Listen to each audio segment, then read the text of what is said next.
Jalen and Jacoby.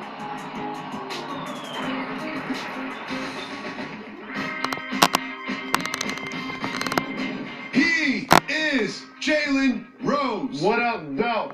I'm David Jacoby. And on the cool check-in. Together we're Jalen and Jacoby. What is it that we give the people what they want. The NBA season really started last night where we had a full slate of games, and Jalen Rose was texting us early in the morning being like, we're going to talk about every single game, and that's exactly what we're going to do, and we are going to start right here in Brooklyn, New York City, where the Nets hosted the Timberwolves and they debut of Kyrie Irving. What did Kyrie do? He scored 50 points. 50 points! Although the Nets lost, it was a very impressive outing for Kyrie. What do you think about young Kyrie Irving? He put on a show, and it was dazzling. And this is what I was describing to people the entire offseason. Anybody that asked me what did I anticipate from the Nets this year? Rucker Park in Brooklyn on a big stage. And that's what Kyrie Irving is going to represent. The oohs and ahs between the leg, behind the back, ankle breaking, shooting off both feet, finishing with both hands, playing in the clutch, knocking down threes, exciting the fans, and possibly being the same record that they had last year when it's all said and done.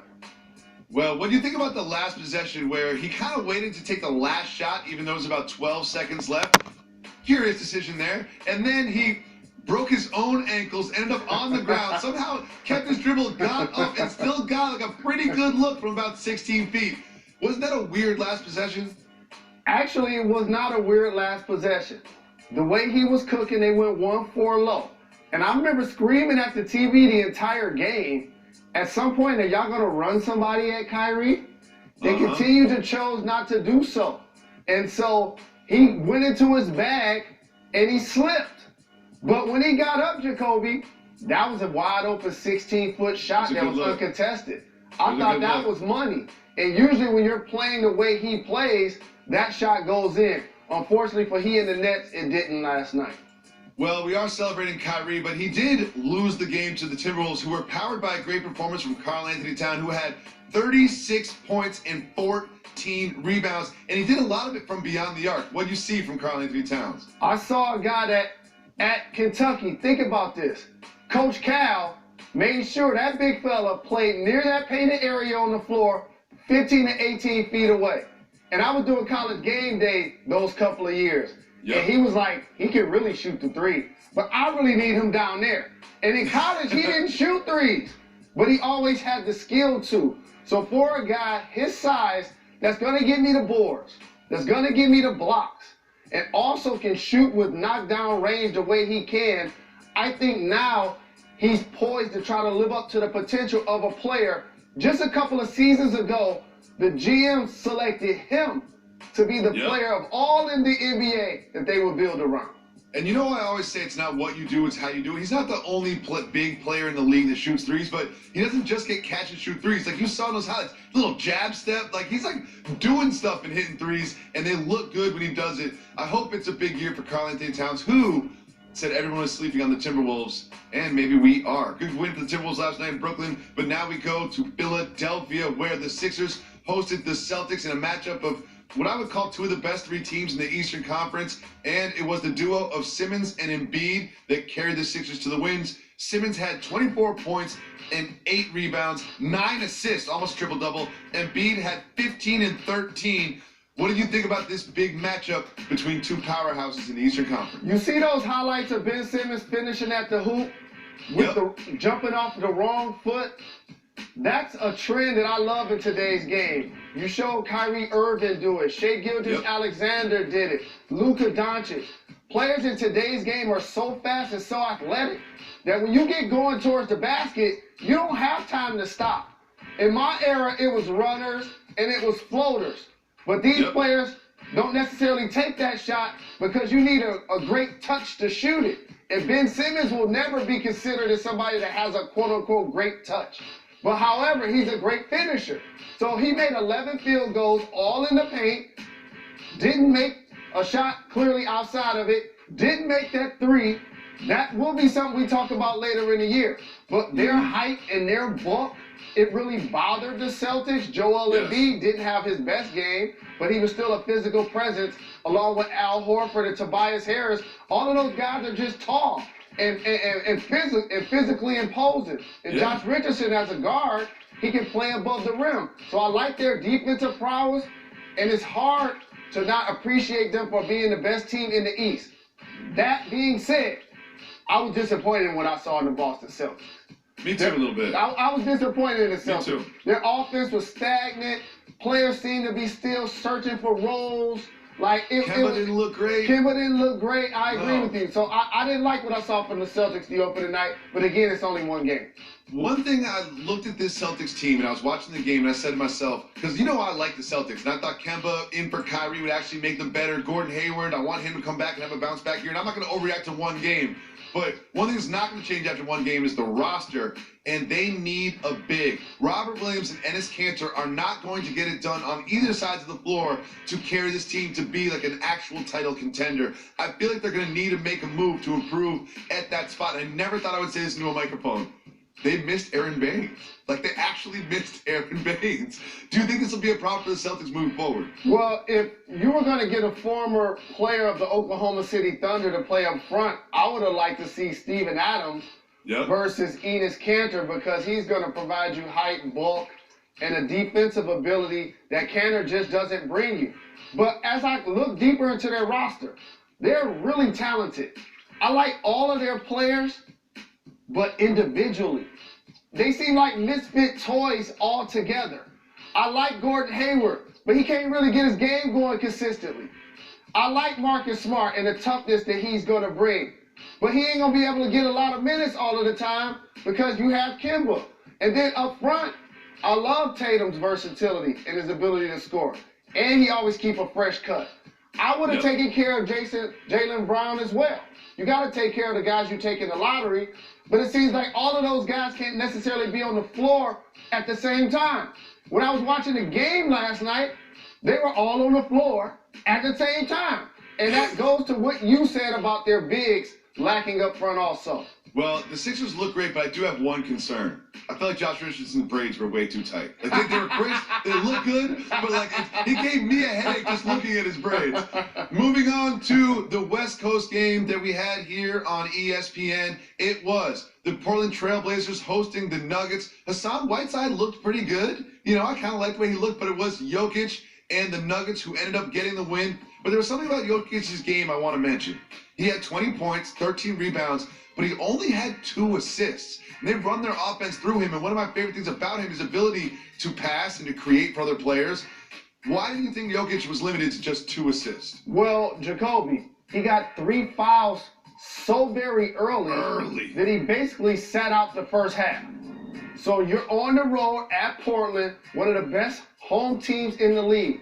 When you insert him back into the game, now you have to figure, how can I be a dominant player tonight? And for him, it ended up being a 3-point shooting. In particular in the fourth quarter, where he knocked down 3 of them. And so his ability to play on the post and to spread the floor still opens up driving lanes for so many people. And I keep telling people about the Denver Nuggets. Casual NBA fans, you better know about Murray. You better know about Harris. Of course you know about Millsap. He's a seasoned veteran. But they have so many other guys that I want people to get familiar with. Like Craig is going to come in and play quality minutes. Beasley. Monte Morris. They're the deepest team collectively in the NBA. That each of those guys show up at the game and feel like they should play quality minutes late because they have the ability to. And that's without Michael Porter Jr. And Monte Morris was so good when Harris went out last year. When Harris went out last year, Monte Morris really made his mark. They are so deep. Jalen, it's time for sophomore. And Will Barton, my man.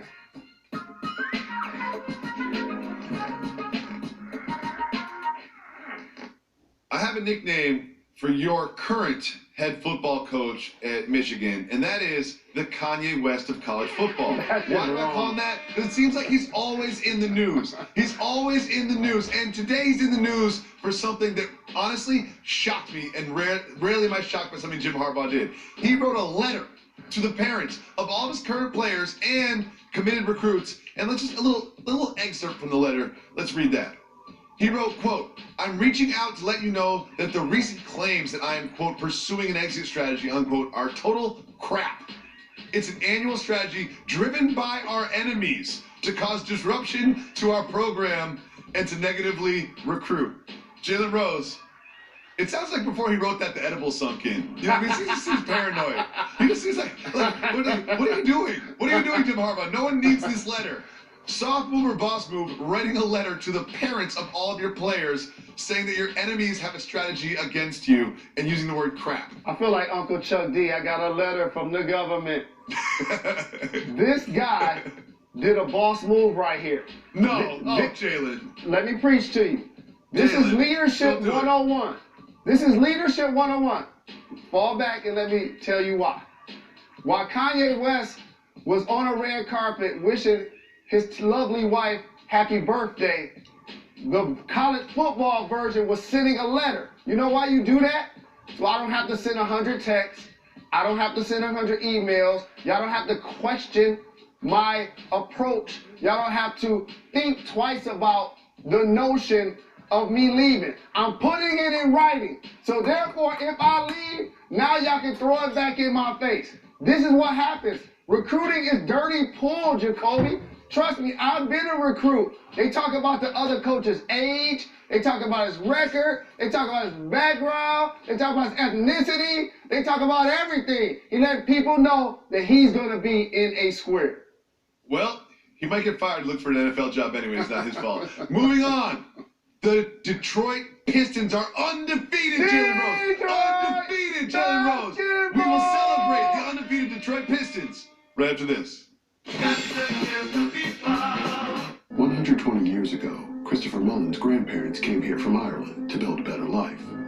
All they ever hoped for was to be given a fighting chance.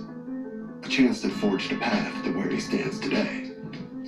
We all have an immigrant story, which is why Modelo is partnering with the International Rescue Committee, giving a fighting chance to refugees, immigrants, and Americans in need. Because it doesn't matter where we come from, it matters what we're made of.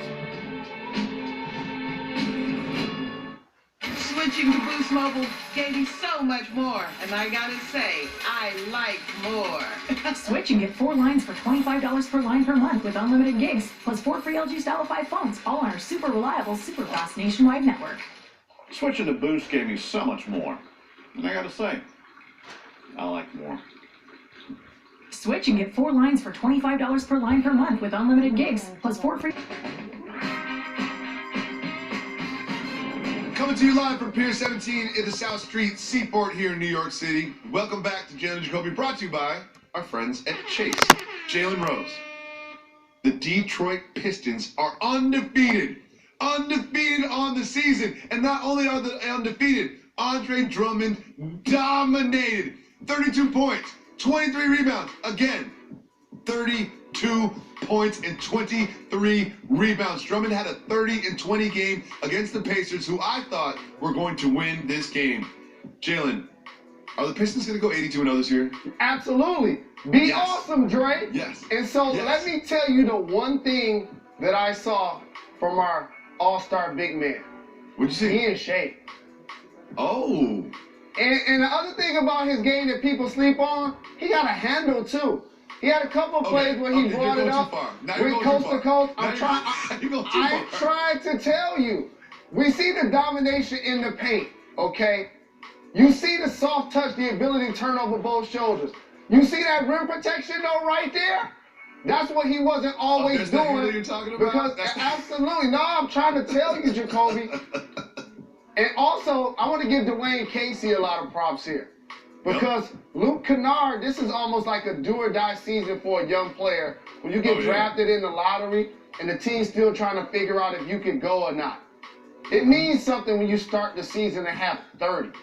And also for those who haven't been paying attention, and I said it on this program, under the radar, we grabbed D Rose in the offseason. He came off the bench and scored 18. So I like what I saw. Big win at Indiana. So, without Jalen. Oladipo. Jalen, I liked what I saw from the Pistons yesterday. I really liked what I saw from the Pistons yesterday. It made me feel good about putting them in the playoffs with my pick. But we're covering all the games, so we have to move on.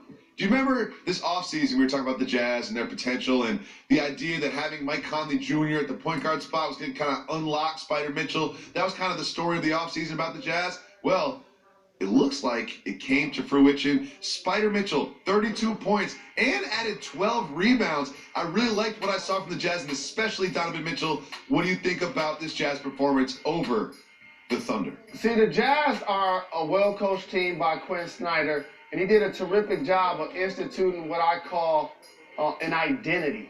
They're going to play tough. They're going to share the basketball. And then they're going to find ways to get Spider Mitchell in isolation pick and roll opportunities where he can be dynamic. Adding Bogdanovich, adding Conley frees him up for a lot of responsibilities that both of them can now carry. Yep. And so you see him now just attacking, going downhill. And the other thing I want to say about his game, he plays so much bigger than he is. He's 6'1". If that. Okay, hanging on the rim in traffic with two hands. Two hands behind his head, dunking on people. It's crazy. And I also want to give a big shout to Shai Gilgeous-Alexander. While in a losing effort, you're going to hear it here on Jalen And Jacoby first. Shai Gilgeous-Alexander is a future all-star and a future star in this league. Keep an eye on him, even though he's in Oklahoma City, a team that's not exactly high on my league pass ranking. Jalen, I was so excited for the Knicks to beat the Spurs. I was so excited for it to happen, and it did seem like maybe, potentially, possibly it could happen, but it didn't. And you know how some players add something in their game in the offseason? You always hear about that? LaMarcus Aldridge added something very important to his game this offseason. You want to know what that is? What? Waves. Waves. Look at him here. See those waves? You see those waves right there? Jay, you see those waves? He didn't have those last year. How hard? Do you think who works harder on their waves, Jalen Rose or LaMarcus Aldridge? Well, he does, because he's a current player, and he got to be on the stage every night. And getting that current NBA money, he probably has somebody like Snoop has a blunt roller on staff.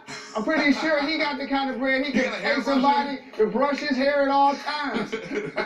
He snaps his fingers and the hairbrusher comes over. And the hairdresser complains to his best friend. He's like, oh, so what are you doing? How are you making money? He's like, well, I got to brush LaMarcus Aldridge's hair. And he's tall, too, so I got to bring a stool over. It's really embarrassing. Big shout out to LaMarcus Aldridge and the Spurs on their win, and especially on the brand new waves. Moving on, Jalen. There's a game that no one watched. No one watched. Unless you live in North Carolina or Illinois, you were not watching the Bulls and the Hornets. You know what you missed? Lauri Markkanen. Lauri Markkanen, we all remember him, the Finland guy. And remember when he got drafted, and he was kind of from Arizona and could hit the three. He went absolutely off, 35 points and 17 rebounds. But it was P.J. Washington. Not exactly talked about as a rookie. You hear more about Zion and Ja Morant and R.J. Barrett and Tyler Hero more than P.J. Washington. In his debut, he had 27 points in a win for the Hornets. Jalen, you kind of liked P.J. Washington before the draft, didn't you? I told you. How about this? I compared him to David West. And people was like, what do you mean by that? I'm like, he a grown man. Like, he's mature how he moves. He can play mid-range. He's always on balance. He extended it to 3. And how about the number of bigs that John Calipari have in the NBA that are doing work?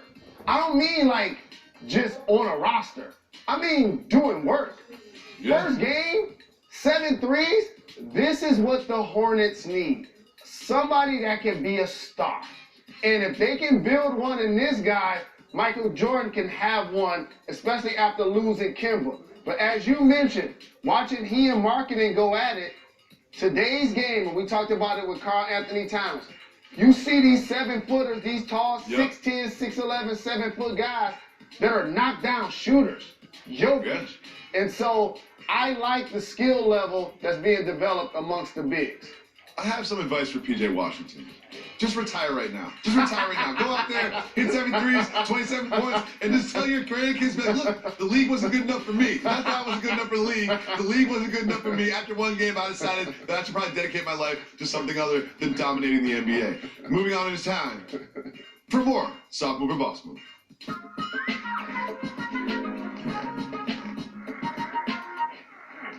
Jalen, unlike you, I had an actual real job, not just playing basketball. I know I had a couple when you were a kid, but at my actual real job, we had a clock. You had to punch in. You take your little piece of paper, you punch in the clock, it tells you what time you came in, what time you went to lunch, what time you came back from lunch, what time you left. Well, Bulls head coach Jim Boylan has instituted the same system with the Bulls. If you are on the Bulls, when you show up, you have to actually literally punch the clock. Soft move or boss move, making grown NBA players punch the clock when they come and leave.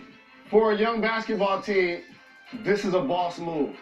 Agreed. Because there's so many different ways that you try to incorporate a culture. And we talked about Jimmy Butler showing up at 3 in the morning for practices. And I told you that that was going to become a trend, and then most, if not all, of the players ended up following. This is the exact same thing. You have so many young guys that are trying to learn how to be professional. And one of the things you want to show them that this is like your job. When you check in, this is where we need you to be focused. Not necessarily staring at the phone, but only trying to get better each day. So I'm not mad at this at all. I'm not mad at it at all, and it's just a really good thing to do. It feels good. You feel like you've worked a full day when you punch out at the end of the day. Jalen, you know how you don't overreact to one game or early in the season trends? I'm about to way overreact to a performance that I saw last night, and I'll tell you about what right after this.